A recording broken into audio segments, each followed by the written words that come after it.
Buenos días a comprensión de los tiempos actuales. Hoy estamos en la segunda clase sobre En Espíritu y en Verdad con el pastor Kyle Bauer. Estas sesiones son maravillosas. Hoy estamos en la continuación y solamente pedimos que tomen nota. Ahí está la cartilla de notas. Tomen nota. Abramos nuestros corazones para recibir lo que el Señor tiene para nosotros. Y vamos a orar. Padre, gracias por este día. Gracias por tu amor. Gracias por esta clase y por todo lo que tú has puesto en el corazón del pastor Kyle para impartir a tu iglesia, Señor, y a la iglesia donde quiera que esté. Y también te pedimos, Señor, que nos ayudes a ser entendidos en los tiempos y a recibir tu palabra para prepararnos, Señor, y seguir creciendo en espíritu y en verdad. En el nombre de Cristo Jesús. Amén. Bueno, entonces, Pastor Kyle, bienvenido. Buenos días nuevamente, clase. Qué gusto y grato privilegio estar aquí de nuevo con ustedes por este video. Y quiero resumir un poquito lo que hablamos la semana pasada acerca de los herreros de oración. Es una manera fresca de mirar la oración a través de las escrituras, pero la frescura es una frescura profética. Las cosas siempre han estado en las escrituras y siempre esas verdades nos han guiado. Pero digo en lo profético porque yo creo que el Señor está llamándonos a entrarle en la oración aún más profundo. Estamos hablando en espíritu y en verdad. Pero quiero seguir desempacando el reinado de Saúl y luego su interacción con David y la diferencia entre los dos, porque uno adoraba a Dios en espíritu y en verdad y otro no. Y nosotros vemos en el libro de Jueces, como hablamos la semana pasada, de que había un ciclo, de que los hijos de Israel se metían en la idolatría. Y luego ellos salían de debajo de la bendición de Dios, Dios permitía que sus enemigos los vencieran y luego en su miseria clamaban al Señor. Acuérdense, en su miseria clamaban al Señor, no en su arrepentimiento. Uno es superficial, otro es en espíritu y en verdad. Lo superficial dice, Señor, yo necesito, dame, porque estoy en miseria. El otro es, mi corazón se quebranta por el pecado y por lo que yo he hecho y yo quiero una transformación. Si oramos de superficialidad, somos ya condenados a repetir este ciclo una y otra vez. Pero si de veras nos quebranta el corazón y buscamos al Señor en espíritu y en verdad, podemos salir de este ciclo y no volverlo a repetir porque Dios está transformándonos. Entonces, después de su clamor al Señor a través de su miseria, Dios tuvo misericordia de ellos. Levantó un juez, el juez los liberó. Y luego Israel servía al Señor durante toda la vida de este juez. Y luego muriéndose este juez, volvieron a la idolatría. Y cada vez que volvieron era cada vez más depravado, más perverso, más alejado de Dios. Hasta que llegamos con el sacerdote Elí. Y Elí era el penúltimo juez de Israel. Samuel, el profeta, era el último juez de Israel. Pero el penúltimo juez, Elí, era un sacerdote, pero un sacerdote pasivamente permisivo en las cosas de la maldad, siendo el penúltimo juez antes de que Dios enviara el primero de los profetas a Israel en la persona de Samuel. Vemos la depravación de Israel en una manera más fea todavía, porque cada vez ese ciclo no solamente va hacia adelante y hacia abajo, cada vez se va más depravado. Elí y sus hijos, los sacerdotes, eran malísimos y permitían un estado de Israel permanecer que era alejado de Dios y no experimentaron victoria sobre sus enemigos. Quiero recalcar esto. Debido a su pasividad y su permiso de permitir todas esas cosas, ellos no pudieron vencer sus enemigos. Elí era el único juez que no pudo liberar a los israelitas. Además, era casi ciego y gordo y pasivo. Pues eso no es el líder que va a liderar hacia la victoria, ¿verdad? Entonces, después de los jueces vienen los reyes, pero antes de que Israel pida un rey, Dios envió un profeta. Y el profeta Samuel los llamó al arrepentimiento. Elí permitió toda la maldad, Samuel los llamó al arrepentimiento y aún sabiendo el pueblo de Israel que había un profeta hablando la palabra de Dios, ellos todavía querían una solución humana a sus problemas espirituales. No querían escuchar a Samuel. De hecho, cuando ellos clamaron a Samuel por un rey, danos un rey para que seamos como las naciones alrededor, Samuel se ofendió. Samuel era profeta y era juez. Samuel dijo, yo he estado juzgándolos por tantos años, indicando que Samuel era juez. Pero también la Biblia indica que Samuel era profeta. Profeta y juez era una figura de transición entre los jueces y hasta los reyes. Pero Samuel se ofendió porque cuando llevó la súplica de la gente delante del Señor, el Señor dijo, mira, Samuel, no te están rechazando a ti, me están rechazando a mí. ¿Por qué le tuvo que decir el Señor a Samuel, no te están rechazando a ti? Porque Samuel estaba bien sentido. Había juzgado al pueblo, había liderado al pueblo, había profetizado al pueblo y el pueblo lo aceptaba en esos roles. Además, Samuel era un sacerdote también. Sacerdote, juez y profeta y líder de Israel. Y él hizo bien por el pueblo de Israel, no como el sacerdote anterior, Elí. Y aún así, en medio de su liderazgo, dicen, danos un rey. Y Samuel está bien sentido. Así que Dios le tiene que decir, hey, no te están rechazando a ti. Me están rechazando a mí. Porque Samuel se sintió bien rechazado por ellos. Y yo creo que en lo personal lo sintió, pero también en cuanto a la palabra de Dios que Él les daba. Él profetizaba la palabra de Dios y sus palabras no caían al suelo. Y todo el mundo lo sabía. Pero todavía, mira, tus palabras no nos bastan. Tu liderazgo no nos basta. La palabra de Dios no nos basta. Tu sacerdocio no nos basta. Danos un rey humano que nos vaya a liderar como las naciones alrededor. Ok. Entonces Dios básicamente dijo al pueblo, hágase tu voluntad. Y los dio un rey Saúl de los benjamitas, como hablamos de eso la semana pasada y el significado de un benjamita.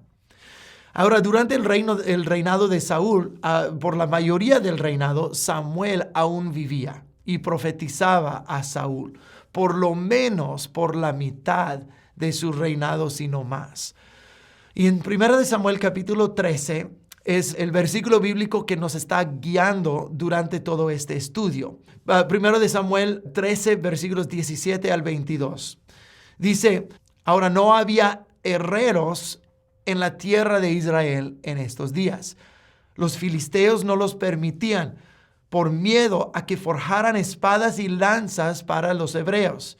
Entonces, cada vez que los israelitas necesitaban afilar sus rejas de arado, picos, hachas y hoces, tenían que llevarlos a un herrero filisteo. Lo que cobraban era lo siguiente: 8 gramos de plata por afilar una reja de arado o un pico, y 4 gramos por afilar una hacha o hacer la punta de una aguijada para bueyes. Por eso el día de la batalla, nadie del pueblo de Israel tenía espada o lanza, excepto Saúl y Jonatán. Ahora, esta última frase, nadie tenía espada en el día de la batalla, excepto Saúl y Jonatán.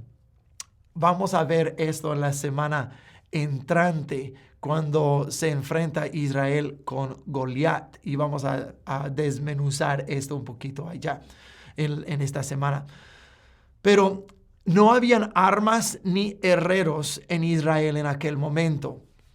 El enemigo, los filisteos, tenían a Israel bien oprimido y por eso no había armas. Por su opresión no quería que tuvieran armas. ¿Por qué? Porque un pueblo bien armado tiene la capacidad de resistir y derrotar a sus opresores. Por eso, en cada tiranía del mundo, una de las primeras cosas que los tiranos hacen es desarmar a la gente, porque así no va a tener retos. Los filisteos no eran diferentes. Ellos desarmaban a los, no solamente de sus armas, pero de su habilidad de forjar armas. Cuando los enemigos de Israel los dominaban, siempre era un asunto espiritual. Desde Josué y Acán, y cuando perdieron la batalla de Ai, fue porque Acán había traído pecado al campamento. ¡Pum! Perdieron la batalla.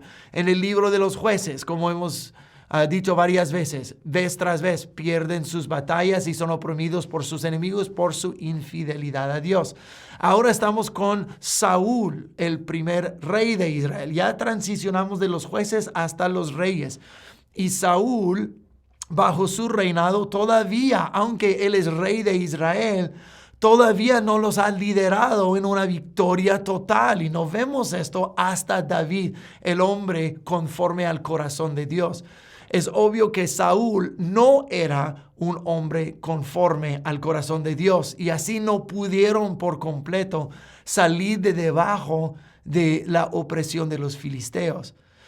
Entonces, como hemos visto, ya hemos visto eso en el ciclo de los jueces, en un sacerdocio caído, la manera de Israel despreciar a Dios. Acuérdense de Bet-Semes y los 70 hombres que quisieron mirar debajo de la tapa del arca del pacto, y el desprecio con que trataban la presencia de Dios.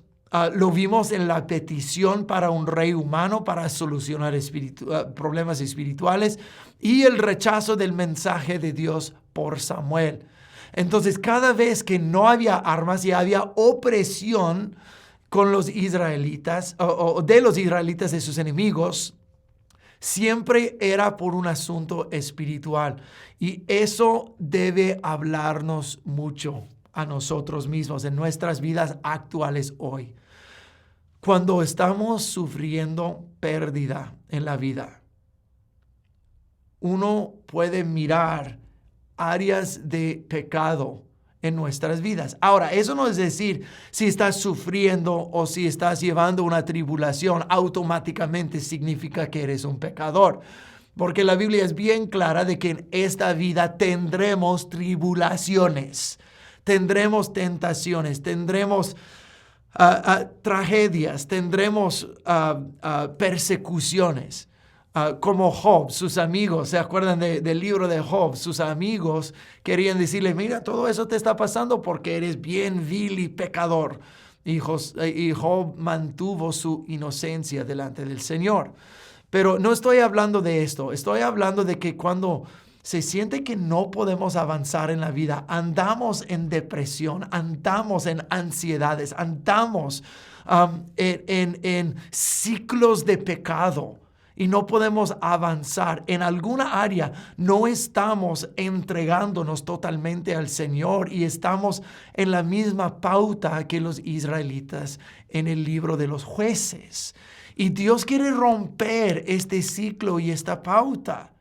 otra vez, Jesús dijo, yo he vencido al mundo, pero en esta vida tendrán tribulaciones. Pero ojalá que puedan ver conmigo es la diferencia entre una tribulación, porque vivimos en un mundo caído, y el ciclo de pecado en que vivimos uno.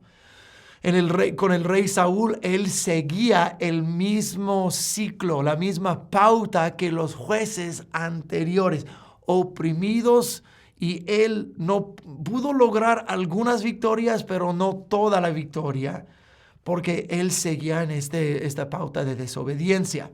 Así que sus enemigos los correteaban, y no porque eran débiles, sino porque no estaban bien con Dios.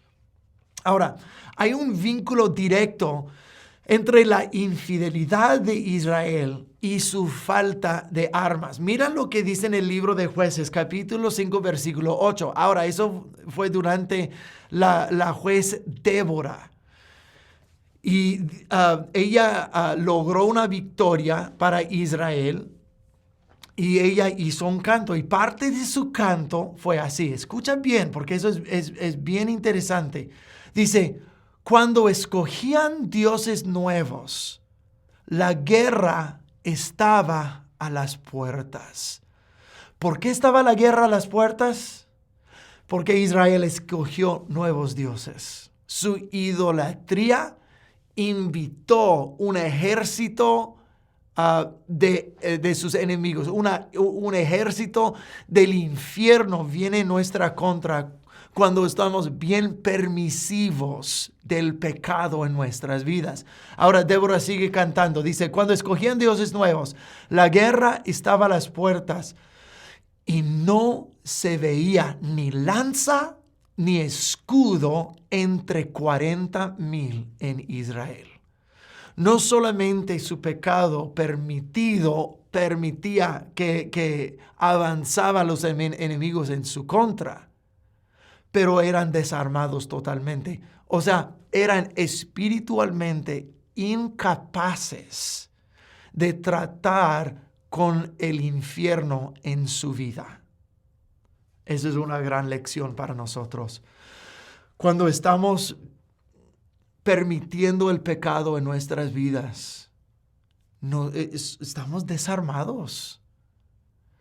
Cuando nosotros nos vestimos de la armadura de Dios, el yelmo de la salvación y la coraza de justicia, el cinturón de la verdad, el calzado de la paz, escudo de la fe, espada del Espíritu, esas cosas, cada una de esas cosas en su manera representa la palabra de Dios, que nos cubre, que nos protege, que nos da con qué avanzar.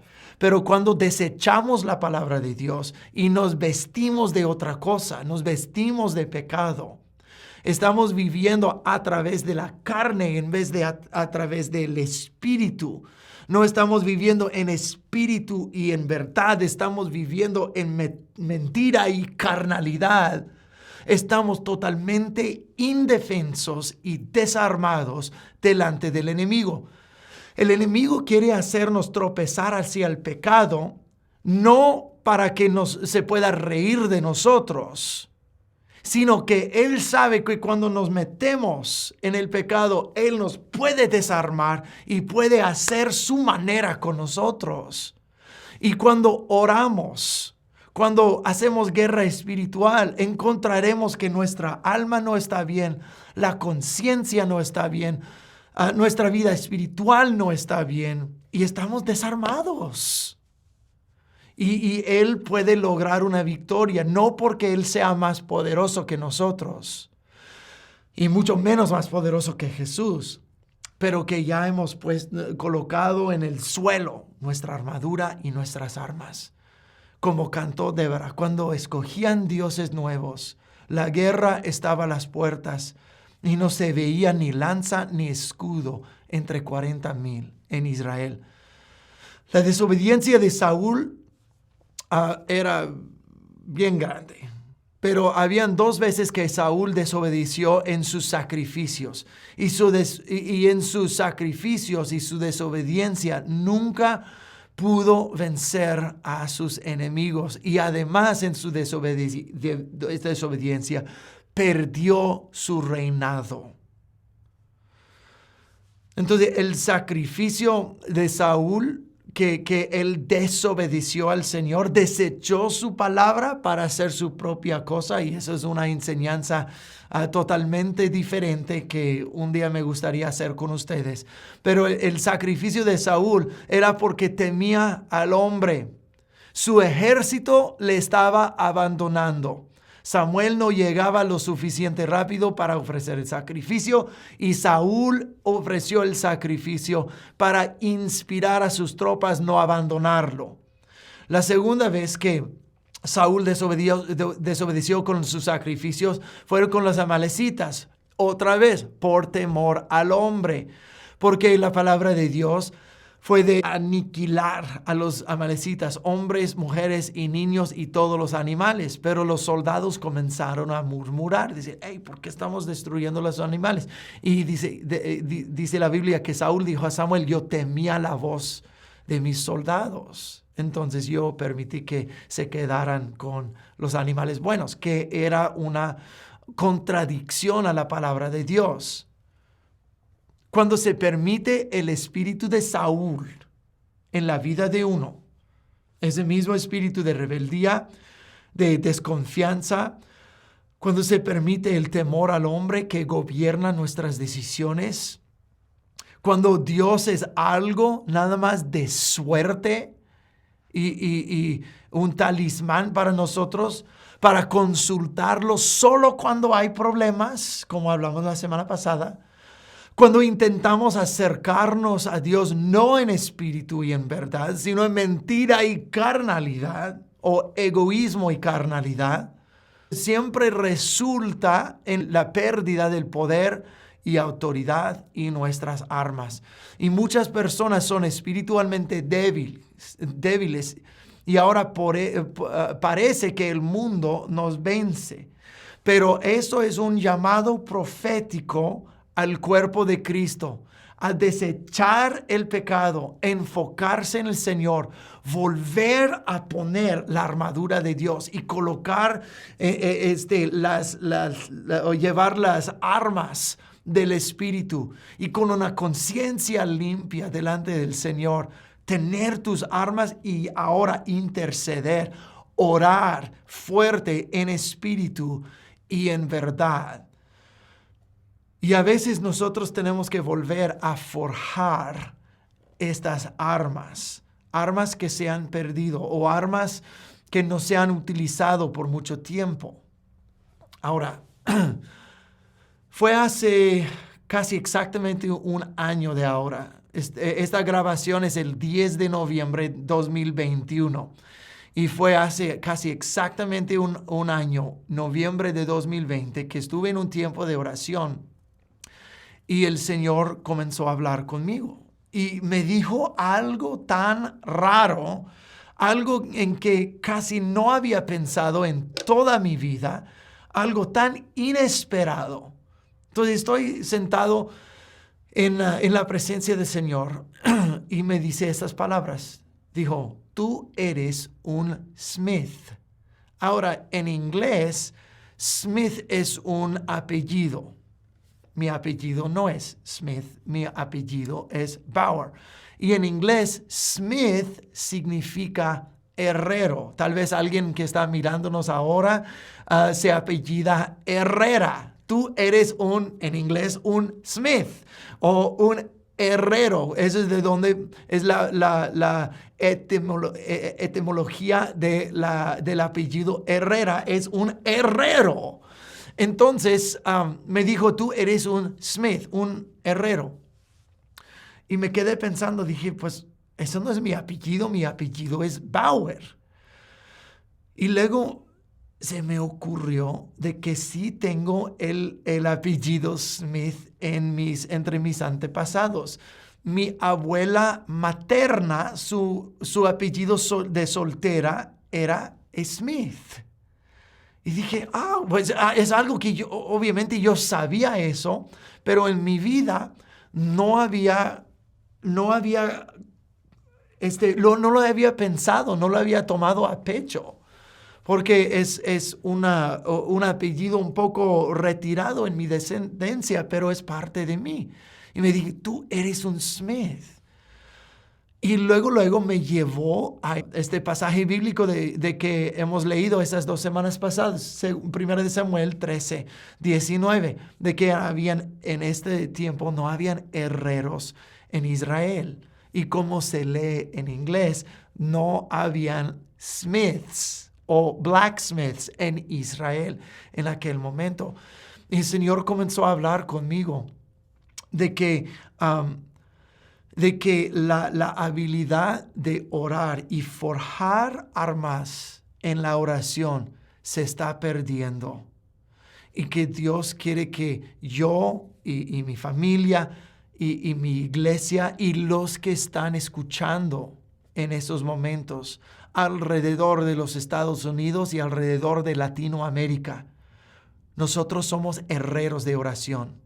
Se ha perdido mucho la oración, pero Dios está diciendo, yo estoy instituyendo nuevamente los herreros en mi iglesia, los que van a guerrear en el Espíritu, los que van a confrontar a Goliat, que vamos a leer esto en la semana entrante, los que van a interceder, los que van a clamar a mí, y voy a poder utilizar a las armas de mi iglesia nuevamente. Fueron hace unos 4 años, 3 años y medio, 4 años, que el Señor me dio una visión. Y fue una visión de la iglesia donde estaba sirviendo en aquel momento, donde yo era un pastor, pero no era el pastor principal. Y el Señor me mostró la iglesia de que había un lugar de muchos tesoros y en las paredes yo podía ver armadura, yo podía ver armas, yo podía ver cajas llenos de tesoro y toda clase de tesoros, pero todos estaban oxidados y llenos de telarañas por falta de uso. Y el Señor me mostró que en la iglesia había todo el tesoro y la disponibilidad del cielo, todas las armas del cielo, toda la riqueza del reino de Dios a nuestra disposición, pero no se estaba usando. Y yo sabía que el Señor nos estaba llamando para volver a usar toda la riqueza del reino, todo el poder del reino de Dios. Y mucho de ello se encuentra en la oración. Entonces, ese es el mensaje profético. Tú eres un herrero de la oración. Forja armas en el Espíritu que Dios puede usar para liberar tu familia, para liberar tu iglesia, para liberar tu pueblo, tu ciudad, tu país. Dios está dependiendo de los guerreros de su reino, los guerreros y los herreros de su reino. Los herreros son los que forjan armas. Hay herreros de cobre, herreros de oro, de plata, de hierro, de acero, de toda clase de metal. Y cuando ellos van forjando armas, ellos tratan con las impurezas en los metales, especialmente los metales preciosos como plata y oro. Ellos derriten todo el metal y las impurezas salen a la superficie y los limpian. Y lo vuelven a derretir y lo hacen hasta que quede el metal más puro. También los herreros llevan el fuego y el martillo para forjar. Dios lo hace con nosotros, pero nosotros lo hacemos con nuestras armas en oración. A nadie le gusta que Dios lleve el fuego y el martillo, porque ¿qué es lo que se hace con un metal? Cuando Dios nos forja a nosotros, Él nos mete en el fuego. Híjole, ¿y a quién le gusta que Dios te meta en el fuego? Y está súper caliente. Dice, ay, Señor, sácame de aquí, sácame de esta tribulación, sácame del fuego. Dios en su misericordia nos saca del fuego. Y nosotros decimos, mucho mejor. Y es luego cuando el Señor toma su martillo y comienza ¡pa! ¡pa! ¡pa! Hasta que nos forje a ser la gente que Él necesita que seamos para su reino.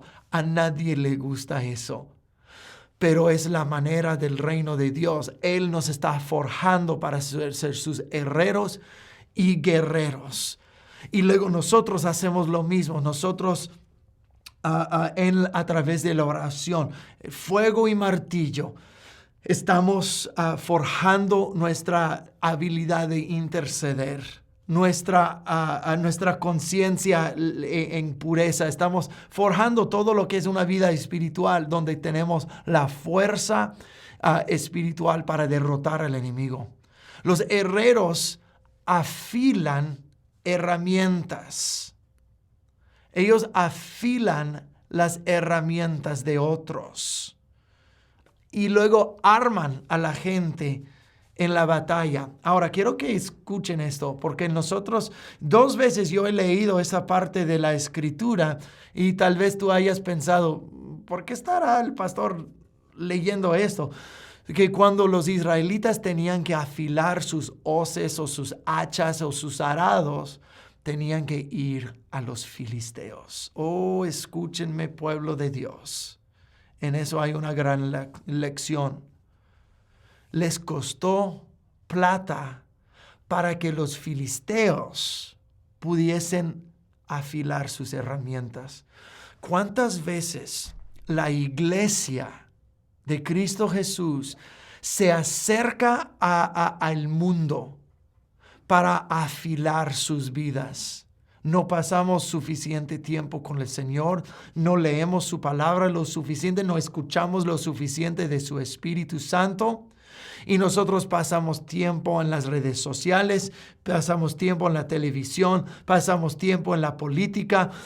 Queremos escuchar las opiniones de nuestros socios, queremos escuchar las opiniones de nuestros familiares, queremos escuchar eso y de ahí agarramos nuestra perspectiva del mundo. Es como ir a los filisteos, ir al enemigo del bien, del reino de Dios, para que ellos nos afilen de veras. Y luego les costaba plata para que los filisteos lo hiciesen.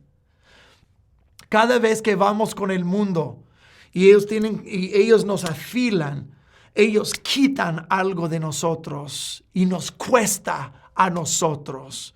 Cuando vamos con el Señor y Él nos forja y nos afila, no disminuye quiénes somos.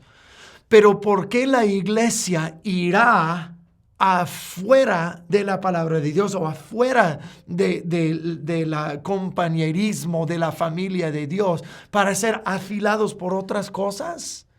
No es decir que no podemos aprender algo fuera. Claro que podemos aprender, pero de que algo nos esté afilando espiritualmente, no. Ningún filisteo a mí me va a afilar. Me va a afilar la palabra de Dios. Me va a afilar la oración y la voz del Espíritu Santo. En cuanto doblegamos al enemigo y pasamos más y más tiempo, nos va a costar más y más. El mundo no te puede afilar en las cosas espirituales. Lo que te va a hacer es te va a forjar y conformar a ser su imagen y no la imagen del Señor. Nosotros somos los herreros. Isaías 54, versículo 16. Es un versículo muy familiar, pero mira lo que dice. Dice, he aquí, yo he creado al herrero que sopla los carbones en el fuego y que saca una herramienta para su trabajo. También yo he creado al destructor para destruir. Somos los herreros y las armas son de la oración. Yo he creado el herrero para que sople los carbones. Dios crea los herreros, somos los herreros de oración. Ahora, versículo 16 dice así, y no prosperará ninguna herramienta o ningún arma que sea fabricada en contra de ti. Tú condenarás toda lengua que se levante contra ti en el juicio. Esta es la heredad de los siervos del Señor y su vindicación de parte mía, dice el Señor. Yo soy el que hace los herreros y ninguna arma forjada en su contra. Esa palabra forjada es la misma palabra en hebreo que se usa para los herreros. Ninguna arma que ha sido forjado, que ha sido herreado, si lo puedo decir así, en tu contra prosperará. En otras palabras, el enemigo tiene sus herreros también. Pero lo que ellos forjan no prosperará en tu contra. En cambio, Dios a ti te ha hecho un herrero. Y Dios usará las armas que Él te ha dado para vencer al enemigo. Y eso es en parte lo que significa venir al Señor en oración y adoración, en espíritu y en verdad. Cuando venimos con la sinceridad de alma y lo profundo del espíritu clama hacia lo profundo. Dios nos forja, Dios nos hace herreros y luego utilizamos las armas que Dios nos ha dado para avanzar su reino. Ojalá que eso haya sido de reto para nosotros, para ustedes, y que Dios les esté hablando y que les anime a entrarle más duro en la oración, en espíritu y en verdad. La semana entrante vamos a regresar con Saúl, David y oraciones contestadas. Y vamos a concluir ese tiempo de oración y vamos a entrar en 2 semanas de la adoración en espíritu y en verdad. Que el Señor los bendiga. Los quiero mucho. Nos vemos la semana entrante. Muchísimas gracias, Pastor Carol. Muy, muy buena esta enseñanza.